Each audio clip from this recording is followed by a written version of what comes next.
Hello student, welcome to Seva Pathshala.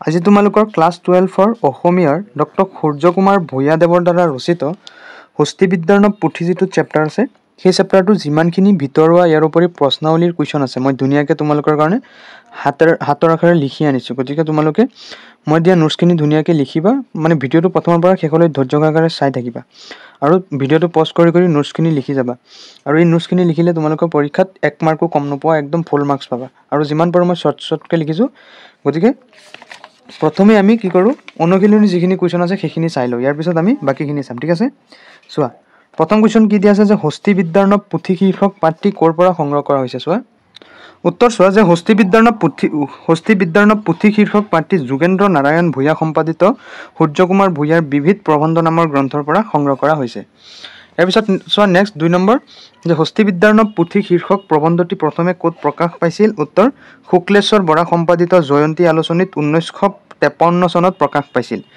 তিনি চোৱা যে কটন কলেজৰ প্ৰথমগৰাকী অসমীয়া অধ্যাপকৰ নাম কি উত্তৰ ডক্টৰ সূৰ্য কুমাৰ ভূঞা নেক্সট চোৱা 4 যে সূৰ্য কুমাৰ ভূঞাৰ গৱেষণামূলক গ্ৰন্থখনৰ নাম কি উত্তৰ এংলো আছামিজ ৰিলেশ্যনছ 1771 1826 পাঁচ চোৱা হস্তি বিদ্যাৰ্ণৱ সাৰ সংগ্ৰহ পুথিখন কোনে ৰচনা কৰিছিল উত্তৰ সুকুমাৰ বৰকাথে 1734 খ্ৰীষ্টাব্দত ৰচনা কৰিছিল নেক্সট চোৱা 6 নম্বৰ যে সূৰ্য কুমাৰ ভূঞাৰ একমাত্ৰ কবিতা পুথিখনৰ নাম কি উত্তৰ সূৰ্য কুমাৰ ভূঞাৰ একমাত্ৰ কবিতা পুথিখনৰ নাম হ'ল কি নিৰ্মালী 7 চোৱা যে সূৰ্য কুমাৰ ভূঞাৰ চুটিগল্প পুথিখনৰ নাম কি উত্তৰ সূৰ্য কুমাৰ ভূঞাৰ চুটিগল্প পুথিখনৰ নাম হ'ল পঞ্চমী নেক্সট চোৱা 8 যে কোন চনত সূৰ্য কুমাৰ ভূঞা অসম সাহিত্য সভাৰ সভাপতি হৈছিল উত্তৰ 1953 চনত শিলং অধিৱেশনত সূৰ্য কুমাৰ ভূঞা অসম সাহিত্য সভাৰ সভাপতি হৈছিল এতিয়া চোৱা খ চমু প্ৰশ্ন যে এক দিছে হস্তি বিদ্যাৰ্ণৱ সাৰ সংগ্ৰহ পুথিখন কোনে কেতিয়া ৰচনা কৰিছিল উত্তৰ হস্তি বিদ্যাৰ্ণৱ সাৰ সংগ্ৰহ পুথিখন মহাৰাজ শিৱসিংহ আৰু বৰকুঁৱৰী অম্বিকা দেৱীৰ আদেশ অনুসৰি সুকুমাৰ বৰকাথে 1734 খ্ৰীষ্টাব্দত ৰচনা কৰে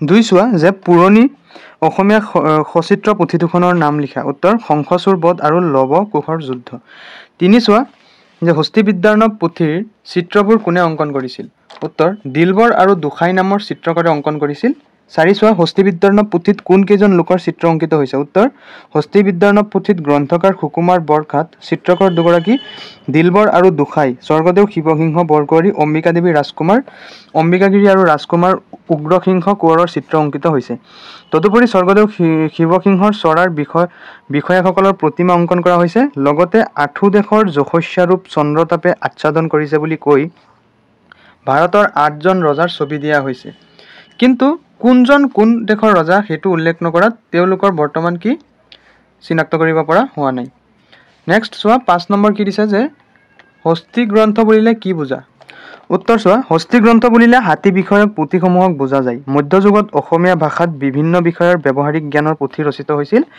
তাৰে ভিতৰত হাতী বিষয়ক পুথিসমূহ অন্যতম অষ্টাদশ শতিকাৰ লেখক সুকুমাৰ বৰকাথৰ হস্তি বিদ্যাৰ্ণৱ সাৰ সংগ্ৰহ এই বিষয়ৰ শ্ৰেষ্ঠ পুথি এই পুথিসমূহ সাঁচিপতীয়া পুথিৰ আকাৰত পোৱা যায় এই পুথিসমূহ ব্যৱহাৰিক সাহিত্যৰ ভিতৰুৱা কবিতা গল্পৰ দৰে বিশুদ্ধ সাহিত্যৰ শ্ৰেণীত এইবিধ সাহিত্যিক অন্তৰ্ভুক্ত কৰা নহয় নেক্সট চোৱা গ যে দীঘল প্ৰশ্ন চোৱা ব্যৱহাৰিক সাহিত্য বুলিলে কি বুজা দুখন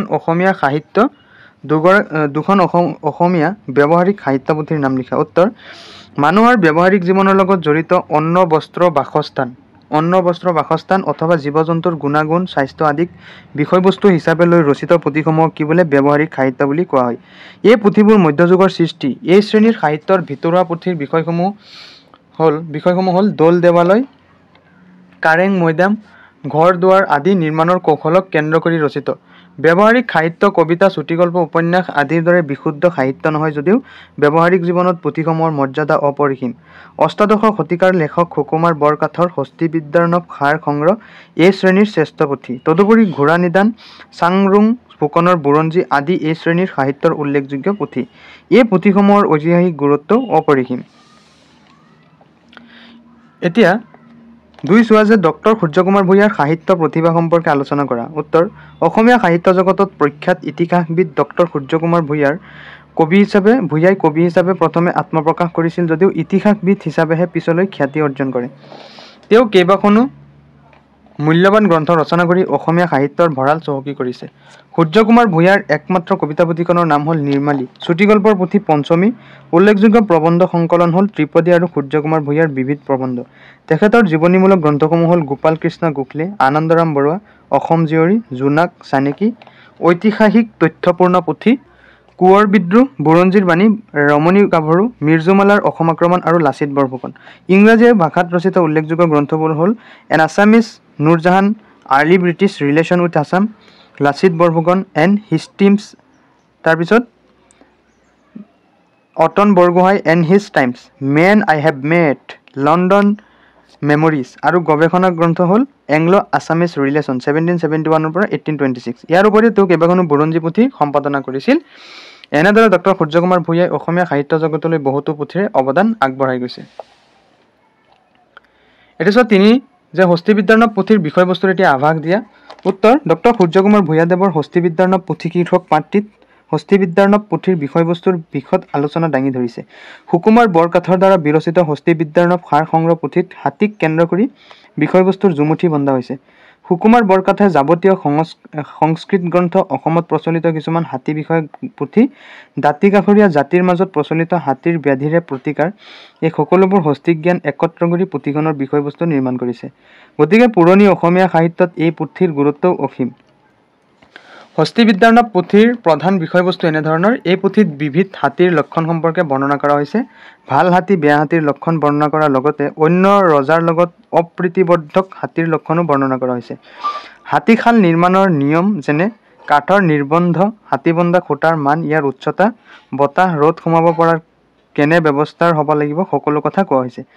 তদুপৰি হাতীক শুভ কাৰ্যৰ প্ৰতীক বুলিও গণ্য কৰা হয়। আগৰ দিনত হাতীক যাত্ৰা কালত আৰু উভতি অহাৰ কালত দেখা বা ব্যৱহাৰ কৰাটো শুভ বুলি গণ্য কৰা হৈছিল। হাতীক যুদ্ধকালত ব্যৱহাৰ কৰা, উপঢৌকন হিচাপে প্ৰেৰণ কৰা, ৰজাৰ গড়ৰ বাহিৰত ৰাখি ৰজাৰ প্ৰতিপত্তি প্ৰদৰ্শন কৰা, এই সকলো কথা লিখা আছে। তদুপৰি সোণ ৰূপৰ মূল্যৰ দৰে হাতীৰ দাঁতৰ মূল্যৰ বিষয়েও গ্ৰন্থখনত উল্লেখ পোৱা যায়। কামণ্ডকীয় নীতিসাৰৰ উল্লেখ মতে হাতীক কৰ্মত প্ৰয়োগ কৰাৰ নিৰ্দিষ্ট নিয়ম বা বিধান আছিল। যুদ্ধক্ষেত্ৰত কেনে হাতী প্ৰয়োগ কৰিব, কোন হাতীত উঠিলে ৰজাৰ মংগল আৰু সমৃদ্ধি হ'ব, কোন হাতীত উঠিলে বেয়া, তাৰো নিয়ম ব্যাখ্যা কৰা আছে। ঐৰাৱত হাতীৰ কথা, ইয়াৰ পিছত নিন্দিত হাতীৰ কথা কোৱা হৈছে। স্বৰ্গদেৱৰ ঘাই হাতীক শিকোৱাৰ নিৰ্বন্ধও যুগুত কৰা আছে। ময়দাৰ মেদ বৃদ্ধি, মন পুষ্টি, মন চোকা, এই সকলোবিলাকৰ বুজ লোৱা হৈছিল। হাতী কেনেদৰে অধিক বলৱন্ত হ'ব, হাতীক কেনেদৰে মন্ত্ৰৰে বশ কৰিব, তাৰো বিধান হস্তি পুথিত উল্লেখ আছে। এনেদৰে বিশ্লেষণ কৰিলে দেখা যায় যে হাতীক কেন্দ্ৰ কৰি পুৰণি কালত ৰজা মহাৰজাসকলে বিবিধ মাধ্যম প্ৰয়োগ কৰিছিল, যিবোৰ হস্তিবিদ্যাৰ্ণৱ পুথিৰ বিষয়বস্তু হিচাপে ৰক্ষিত হৈছে।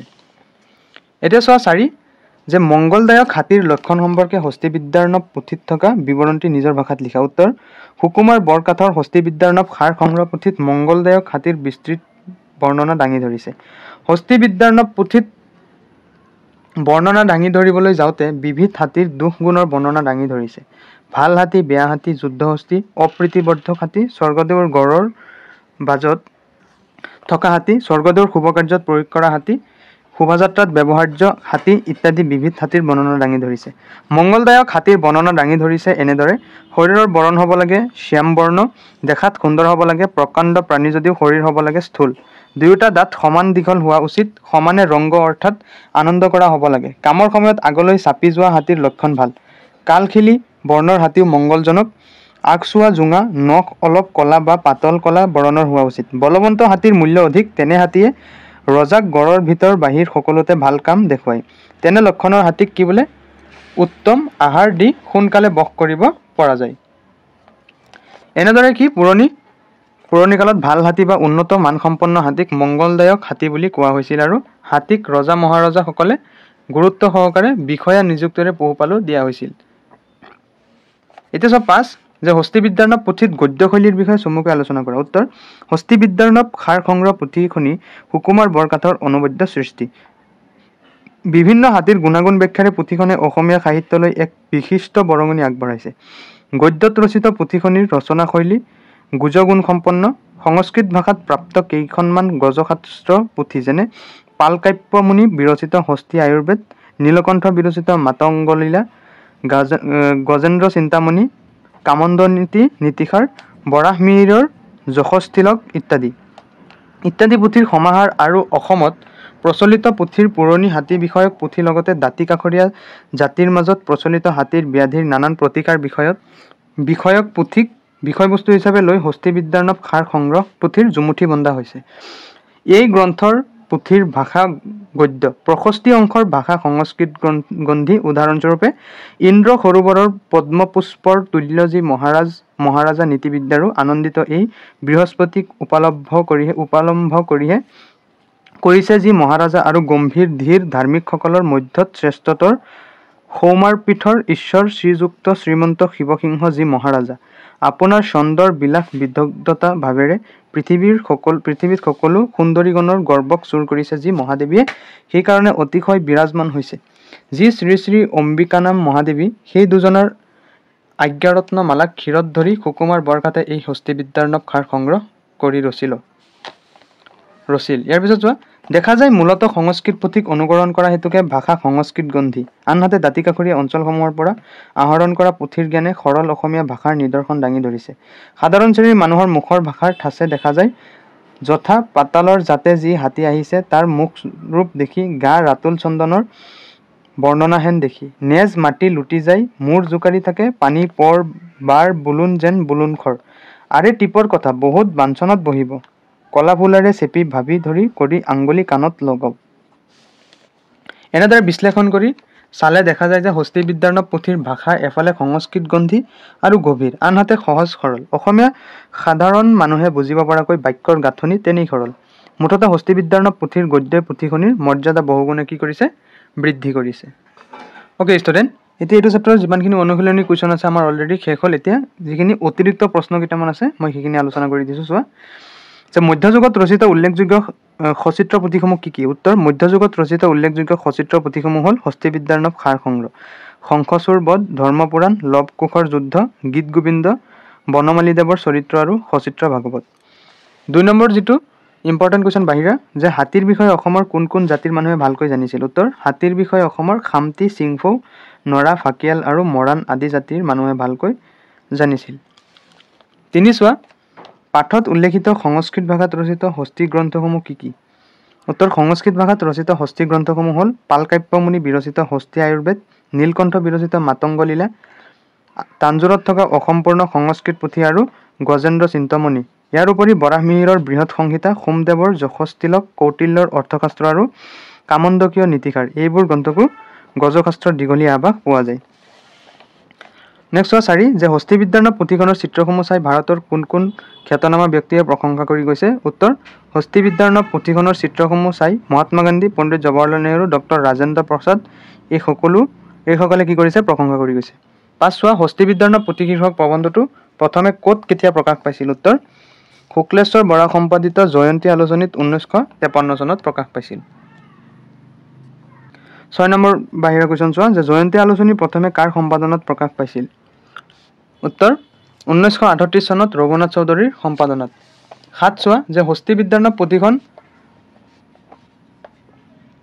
কোন প্ৰকাশনে কেতিয়া ছপা ৰূপ দিয়ে? উত্তৰ অসম প্ৰকাশন পৰিষদে 1976 চনত। 8 চোৱা যে জয়ন্তী আলোচনীয়ে অসমীয়া সাহিত্যৰ কোনটো ক্ষেত্ৰলৈ যুগান্তৰ আনে? উত্তৰ জয়ন্তী আলোচনীয়ে অসমীয়া কবিতাৰ ক্ষেত্ৰলৈ যুগান্তৰ আনে। 9 নম্বৰ চোৱা ইম্পৰ্টেণ্টৰ ভিতৰত যে শব্দাৰ্থ লিখা গেছ খাই, গিজ প্ৰচুৰ ভৰপূৰ, চক অকস্মাত বা উৎপন্ন হোৱা ভয় বা উচাপ, নিৰ্বন্ধ বিধান বা পূৰ্বৰে পৰা চলি অহা দস্থৰ, অপ্ৰীতিবৰ্ধক অৰ্থাৎ দুখবৰ্ধক, কালখিলী বৰ্ণ মানে হাতীৰ বৰ্ণ বিশেষ, অল্পকলীয়া মানে পাতল কলা বৰণৰ, ফচৌ আহোম ৰজাৰ মূৰত পিন্ধা বস্ত্ৰ বিশেষ, ইজাৰ চুৰিয়া বা ঠেঙাৰ তলত পিন্ধা পায়জামা, গজশাস্ত্ৰ মানে হাতী বিষয়ক যিখিনি পুথি, ছন্দ মানে লালিত্য বা সৌন্দৰ্য, ৰাতুল ৰক্ত বা ৰঙা, বুলন মানে কি খোজ, টিপ হ'ব কথা বুজাবৰ বাবে ব্যৱহাৰ কৰা চকুৰ সঞ্চালন, বাঞ্ছনা বা বঞ্চনা হাতীৰ ডিঙিত মাউত বহা ঠাই, আকুহি মানে শাকতি গছৰ ফল আদি আজৰি আনিব পৰা আগৰা তাৰ, আদ্যপান্ত আদিৰ পৰা অন্তলৈকে। গতিকে ষ্টুডেণ্ট হস্তিবিদ্যাৰ্ণৱ পুথি যিটো চেপ্টাৰ আছে সেইটোৰ যিমানখিনি ইম্পৰ্টেণ্ট ইয়াৰ উপৰি বাহিৰা কুৱেশ্যন আছে মই গোটেইখিনি আলোচনা কৰিলোঁ। এতিয়া তোমালোকে কি কৰিবা এই ডক্টৰ সূৰ্যকুমাৰ ভূঞাদেৱৰ যিখিনি লেখক পৰিচিতি আছে সেইখিনি অকণমান ভালকৈ চাবা। ইয়াৰে যিখিনি যে অসম সাহিত্য সভাৰ 1953 চনৰ সভাপতি অলংকৃত কৰিছিল, আসন অলংকৃত কৰিছিল, এইখিনি চাবা। ইয়াৰ উপৰি যিখিনি তোমালোকে এবাৰ পাৰ্ট 2 ৰিডিং মাৰিলে আশা কৰোঁ তোমালোকে বুজি পাবা, কাৰণ মই ধুনীয়াকৈ তোমালোকক কুৱেশ্যনখিনি আলোচনা কৰি দিছোঁৱেই। ইয়াৰ উপৰি যিখিনি বাহিৰা কুৱেশ্যন দিছোঁ সেইখিনি চাবা। বাহিৰা কুৱেশ্যন এই মানে গড় পৰা যিখিনি দিছোঁ অতিৰিক্ত প্ৰশ্ন উত্তৰ। গতিকে তোমালোকে কি কৰিবা, আমাৰ চেনেলটো ছাবস্ক্ৰাইব কৰি ভিডিঅ'টোত লাইক কৰি দিবা, কাৰণ তোমালোকৰ কাৰণে ইমান কষ্ট কৰোঁ, তোমালোকে অকণমান হেৰি কৰি দিবা। গতিকে আজিলৈ আহিছোঁ, ধন্যবাদ।